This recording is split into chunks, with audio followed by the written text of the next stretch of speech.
learning how to use the TSP withdrawal forms. So I'm not going to bore you and go through every column of these forms because it's quite voluminous, but let's start here with the TSP 75.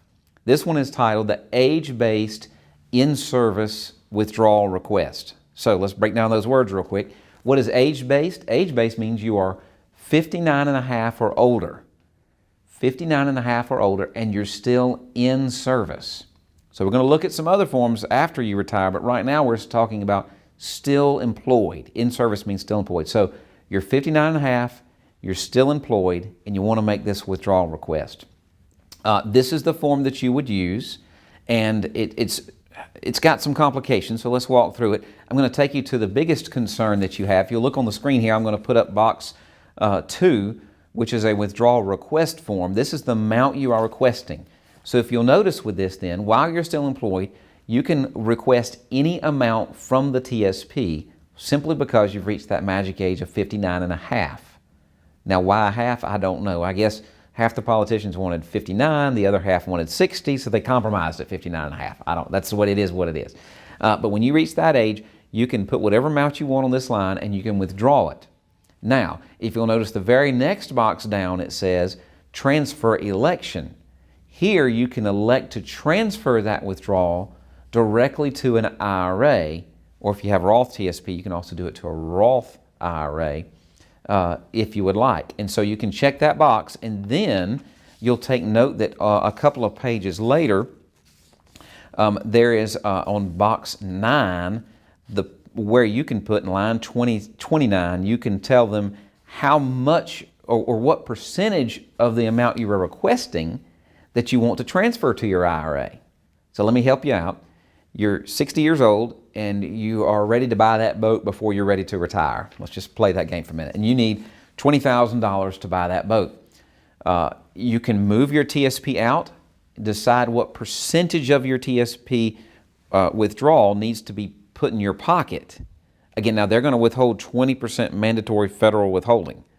So gross it up by 20% or get 20% less of a boat, one or the other, but there'll be tax if you've got tax deferred money that you're pulling. They will send you whatever percentage you want and allow you to roll the rest of it to an IRA if you want. So you can have that dual function by going through these two parts of the form. Okay, so make sure your percentages match. This isn't dollars now, this is percentages when you get down to section 9. So you have to think through the math on that, make sure it makes sense for you and you're calculating the 20% mandatory federal withholding they're going to have as well. So that's the way you can make a partial withdrawal. Once you've done this one time, once you've used this TSP 75, it is no longer any good or available to you for a second use.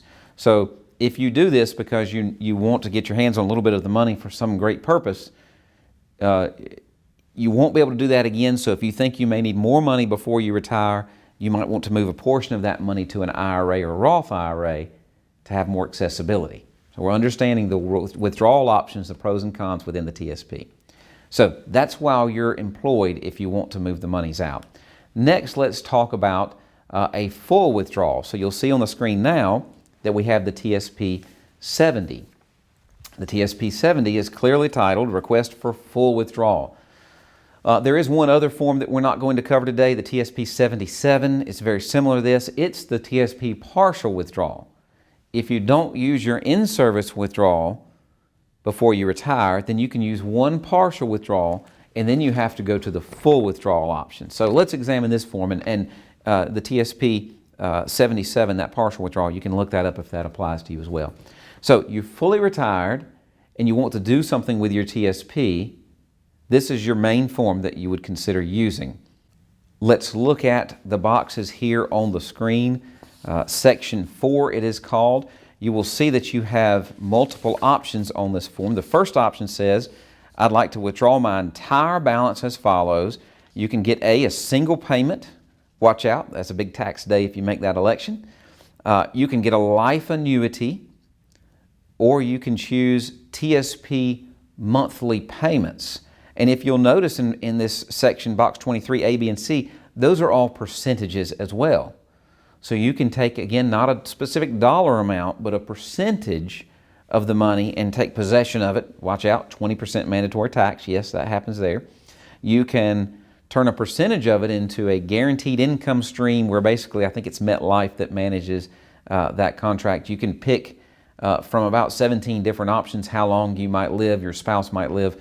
Pros and cons of that are pretty dramatic, but you can choose a life annuity here. When you get your TSP statement, you see the single life annuity number that you could turn your lump sum into X number of dollars every month. When you get that on your statement, this is where you would elect that right here on this life annuity selection. So be careful of that.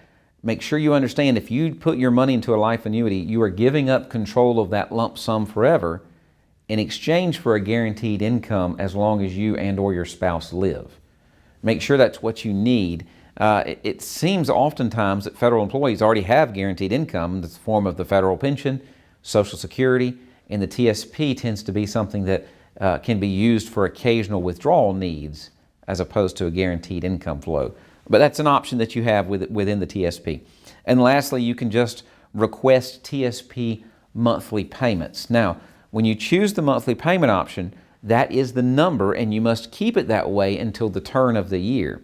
Once a year, they'll open up a window, the last part of a year, so that in January, your new amount you can update what you withdraw and get that new amount. So let's say you're drawing $1,000 now. In June, you decide you need $2,000 a month. You can't make that adjustment until the end of the year going forward for the following year. So you have to think ahead good when you're going to do the monthly distribution option. And there's still taxes to be withheld out of that, the 20% federal mandatory. And you can have some other taxes taken out if that's not enough. Also, when you make this election, remember that coffee and cream example. Every dollar that comes out of the TSP is going to come partially from the traditional, partially from the Roth.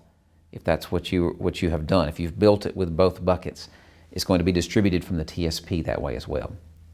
Now, let's look a little deeper into the form, and we'll see if you look at line what's called 45 back in the document, and you have your transfer election balance that's available for your single payment or your monthly payment. Again, so we have this same level of complexity in which you first say, yes, I want to move it, and then you say what percentage of it you want to move to an IRA or Roth IRA, and what percentage of it you want to put in your pocket. So you've got a two-step process as you walk through these forms.